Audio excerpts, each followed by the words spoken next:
নমস্কার বন্ধুরা, স্বাগত জানাই আমাদের চ্যানেলে। আজকের ভিডিওতে আমরা জানব ভগবান শ্রীকৃষ্ণের জন্ম বৃত্তান্ত।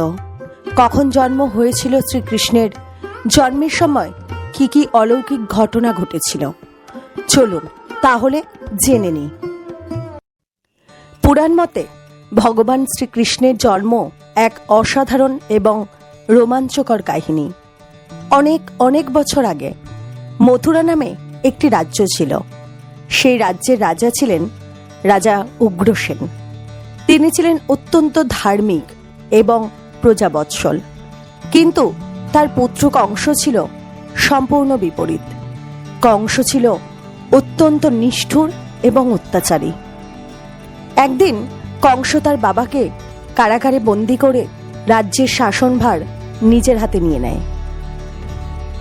কংসের এক বোন ছিল দেবকী। দেবকী ছিলেন অত্যন্ত সৎ এবং ধার্মিক নারী। কংস তার বোনকে খুব ভালোবাসত। দেবকীর বিয়ে হলো বাসুদেবের সঙ্গে। বাসুদেব ছিলেন মথুরার এক প্রতাপশালী এবং ন্যায়পরায়ণ ব্যক্তি। কিন্তু দেবকী এবং বাসুদেবের বিয়ের পর এক অলৌকিক ঘটনা ঘটে।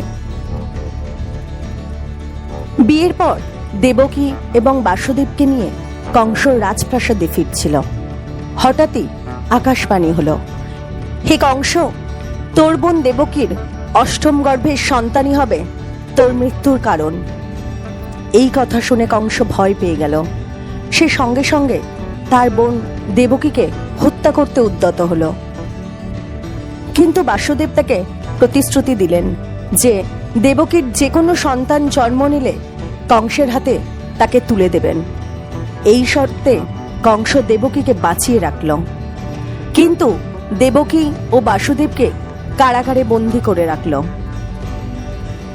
কংস একে একে দেবকীর 6টি সন্তানকে হত্যা করল। দেবকী এবং বাসুদেব ছিলেন অত্যন্ত শোকাহত। সপ্তম সন্তান যখন দেবকীর গর্ভে আসে, তখন ভগবান বিষ্ণুর মায়ার মাধ্যমে সেই সন্তান রোহিণীর গর্ভে স্থানান্তরিত হয় এবং তিনিই হলেন ভগবান বলরাম। ভগবান শ্রীকৃষ্ণের জন্মগ্রহণের মুহূর্তটি ছিল এক অলৌকিক এবং দারুণ ঘটনা। এটি ছিল গভীর রাতের ঘটনা। অষ্টমীর তিথি, চাঁদের কিরণ যেন ম্লান হয়ে আসছিল।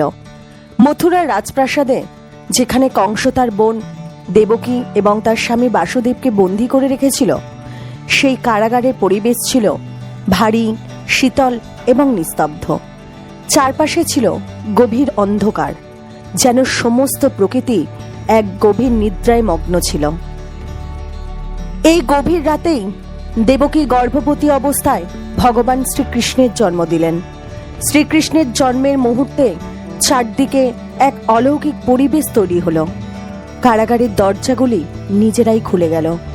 বাসুদেব এবং দেবকী তখন পরম বিস্ময়ে দেখলেন তাদের সন্তান কোনো সাধারণ শিশু নয়। তার মাথার উপরে ছিল একটি শঙ্খ, হাতে ছিল সুদর্শন চক্র এবং তার দেহ থেকে উজ্জ্বল আলোর রশ্মি বিচ্ছুরিত হচ্ছিল। শ্রীকৃষ্ণ তখন তার পিতাকে নির্দেশ দিলেন, হে পিতা, তুমি এখনই আমাকে এই কারাগার থেকে বের করে নিয়ে যাও। যমুনা নদী পেরিয়ে গোকুলে যাও এবং নন্দরাজের ঘরে আমাকে রেখে এসো। সেখানে যশোদার গর্ভে জন্ম নেওয়া কন্যা শিশুকে নিয়ে এসে কংসের কাছে দাও। বাসুদেব তখন ভগবান শ্রীকৃষ্ণকে একটি ছোট ঝুড়িতে রাখলেন। ঝুড়ি মাথায় নিয়ে তিনি কারাগার থেকে বেরিয়ে এলেন। বাইরে তখন ছিল গভীর অন্ধকার এবং প্রবল ঝড় বৃষ্টি। বাসুদেব যখন যমুনা নদীর তীরে পৌঁছলেন, তখন নদী ছিল ভয়ানক উত্তাল।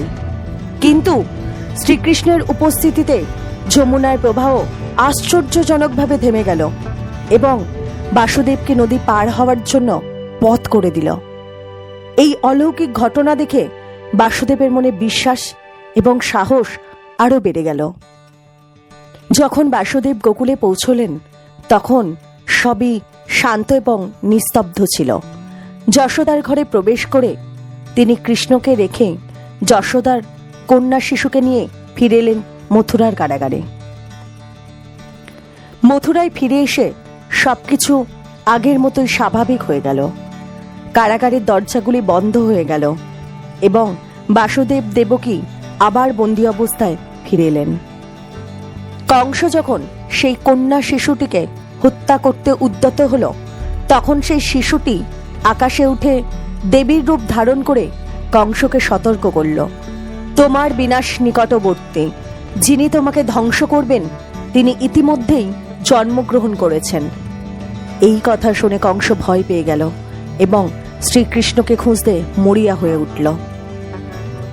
এদিকে গোকুলে সেই মুহূর্তে একটি ভিন্নধর্মী এবং আনন্দময় পরিবেশের সৃষ্টি হল। গোকুলে নন্দরাজ এবং তার স্ত্রী যশোদার ঘরে শ্রীকৃষ্ণের উপস্থিতি যেন আশীর্বাদের মতো নেমে এলো। পরের দিন সকালে যশোদা দেখলেন যে তার ঘরে একটি সুন্দর শিশু পুত্র রয়েছে। সেই শিশুটিকে দেখে তিনি মুগ্ধ হলেন। তার সারা শরীরে যেন একটি অদ্ভুত মাধুর্য এবং দীপ্তি ছিল। যশোদা ভেবেছিলেন এটি তার নিজের সন্তান এবং তিনি আনন্দে আত্মহারা হলেন। পুরো গোকুলে সেই খবর ছড়িয়ে পড়ল যে নন্দরাজের ঘরে একটি পুত্র সন্তান জন্ম নিয়েছে। পুরো গ্রামে আনন্দের স্রোত বইতে লাগলো। সবাই মিলে নন্দের বাড়িতে এসে কৃষ্ণকে আশীর্বাদ করল, তার প্রশংসায় পঞ্চমুখ হল। গোকুলের মানুষজন তখনও জানত না যে এই শিশু আসলে ভগবান শ্রীকৃষ্ণ, যিনি মথুরার নিষ্ঠুর রাজা কংসকে ধ্বংস করার জন্য জন্মগ্রহণ করেছেন। তারা তাকে একটি সাধারণ শিশু হিসেবে দেখে আদর করছিল।